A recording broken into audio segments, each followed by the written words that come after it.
We'll never know when a 15-year-old Amanda Todd, of Port Coquitlam, British Columbia, decided to make last Wednesday the last day of her life, whether she expected that act would turn her into a household name.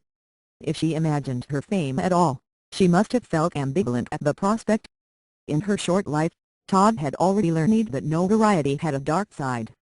A certain kind of fame had already found her, and with it came a certain kind of life she plainly convinced herself that she couldn't escape.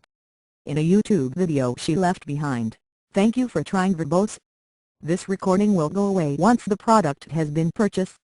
Todd told the tale by flashcard, set to a Moreland song called Hear You Me.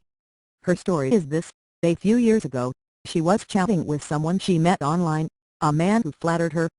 At his request, she flashed him. The man took a picture of her breasts. He then proceeded to follow Todd around the internet for years. He asked her to put on another show for him, but she refused. So he'd find her classmates on Facebook and send them the photograph.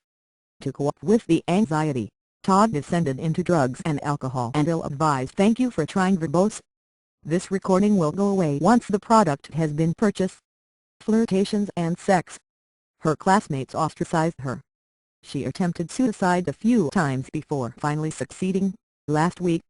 Todd's suicide is easily analogized to Tyler Clementi's, mostly because the public has diagnosed both cases as the result of cyberbullying.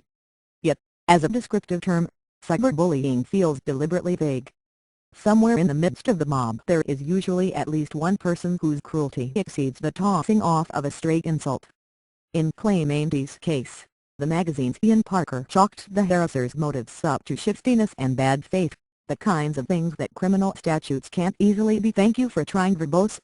This recording will go away once the product has been purchased." Invoked to cover. But with Todd's harasser, the malice is unquestionable.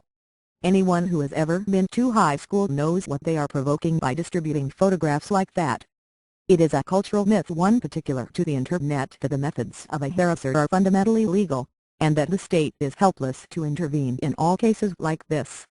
The systematic way the harasser allegedly followed Todd to new schools, repeatedly posting images and threatening to do it again, makes it textbook harassment regardless of the medium. Indeed, in Todd's native Canada, cyber harassment is prosecuted under the general "Thank you for trying verbose. This recording will go away once the product has been purchased" harassment provision of the Canadian Criminal Code. And in the United States, most states have added specific laws against cyber harassment and bullying to their general legislation of harassment. At the federal level, there is the Federal Interstate Stalking Punishment and Prevention Act, which covers harassment that crosses state and national lines. While all of these laws are subject to the limitations of the First Amendment, the First Amendment generally doesn't protect threats and harassment. If people are not being prosecuted for these acts, the fault lies in the social alchemy of law enforcement, the way the human prejudices of judges. "Thank you for trying verbose. This recording will go away once the product has been purchased." Juries and prosecutors inflect the black letter. Put otherwise,